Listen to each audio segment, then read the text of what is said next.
Politics, car edition, just because I'm such a busy guy. Anyways, I wanted to make comments about the attempted assassination on Trump again. This is basically 3-0 right now. A lot of what was coming up with the shooter was a manifesto that he released to his family saying that he was targeting Trump officials. I think he converted to Muslim soon before the shooting. But I wanted to say that the political violence that the left is continually to propagate by calling ICE agents redcoats and insinuating that, ICE agents are federally, illegal immigration agents who are terrorizing citizens. And the truth is that's not the case, because if someone's deported, they're not a citizen. And they're not harassing anyone except to carry out their mission. Now, the only people that they're going after are criminals or gotaways. They're not going after asylum seekers.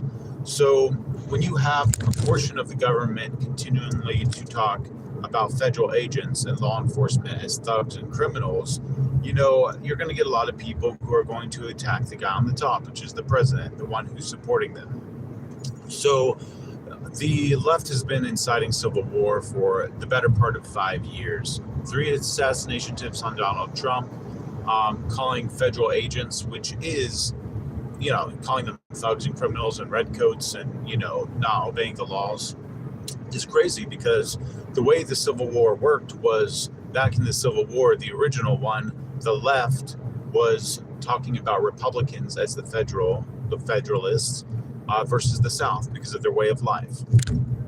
And there's a lot of comparison of the left wanting illegal immigration to be cheap labor in the same way they wanted for slavery to be cheap labor. And the idea is that we have compassion for all people in this country, and I'm very pro, asylum seeker. But the idea is that you cannot have 50% of the country believe that federal officers are criminals. They are part of the United States government. They are completely dividing us. Whoever wants to participate in that and participate in acts of violence are completely out of the question, anti-American. You cannot go against federal officers.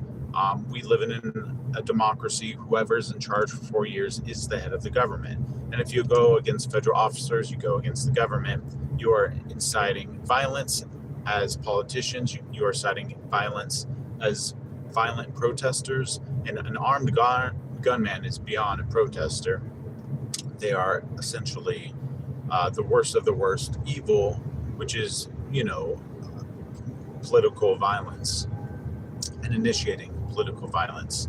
With that said, us as citizens should completely denounce political violence and move forward as a country in unity. Also, the Daily Wire had this really good article about how bots are infiltrating Facebook and TikTok and Instagram. And when I saw the first video about the assassination attempt a few days ago, there were 44,000 laughy face emojis on this post on Facebook. Overall reactions. And I just don't think that they're all real people, because how many people would be that deprived to send a laugh emoji over a Facebook post talking about assassination attempt where someone was shot, guys. A Secret Service member was shot in his bulletproof vest, and he's okay because it caught the bullet.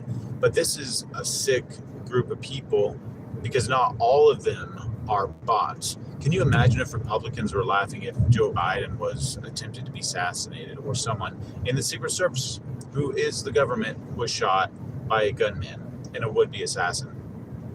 Either we are in the sickest, most delusional, crazy times, self-centered times, where you only think about your own personal politics, or there's a lot of bots involved. People over in countries that do not like us bringing their politics to us and, creating these bot-like figures to go and react and, make us look a lot more divided than we actually are. Anyways, yeah, I want to know what you guys think about it. It's a little short episode, but anyways, thank God everyone's safe. See you on another.